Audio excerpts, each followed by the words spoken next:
My daughter made a terrible mistake and it saved her life. I was pushing the grocery cart through the automatic door of the market and my cell phone rang. I checked the number and happily answered. I always enjoy hearing from any of my adult children. I think it was nearing noon on a Monday on the West Coast. I stood at my cart looking at the bright lights of the store and something in my daughter's voice caused me to almost sway as time stood still. Mom, I don't know where to go.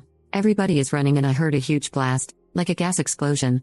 I said to run away from the noise, run with the people. It was my daughter who made a mistake, which saved her life and limbs. She was a young adult making a life for herself as a dancer in New York City. My husband, her father, had flown to the East Coast to run his yearly marathon. My daughter, wanting to see her dad and experience the thrill of seeing the finish line of the Boston Marathon, decided to take a bus to Boston for a small trip. She anxiously found her way to the best spot available for viewing this event, and that was at the corner of the sidewalk on the finish line. The weather was good and people were excited and talking as the event took place. Since she was there by herself, she was talking to strangers and spent most of that time talking to a woman and her baby. Her phone rang and she saw it was her bank, being that it could be important. And it was April 15th, tax day. She thought she should take the call. She answered, but was having trouble hearing the message, so she left the corner, knowing from her tracking app on her phone that her dad had quite a few more minutes until he was due to finish. They, of course, put her on hold for several minutes, so she waited a few blocks from her original spot. Apparently, she had switched some numbers on her savings account and the bank was unable to deposit her tax return.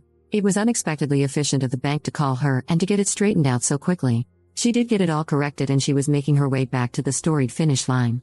That's when she heard the loud bang that set everyone running. I got the call in the grocery store, left my card outside of the door, and went to my car and instinctively turned on the radio. A few seconds later, breaking news came on the news station. There had been a large blast and then another one at the finish line of the Boston Marathon.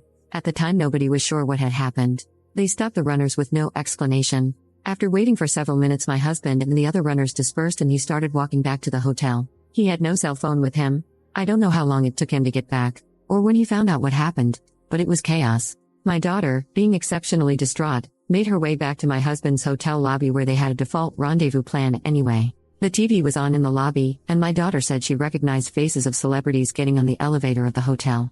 She did calm down and she and my husband were police escorted out that night during the curfew.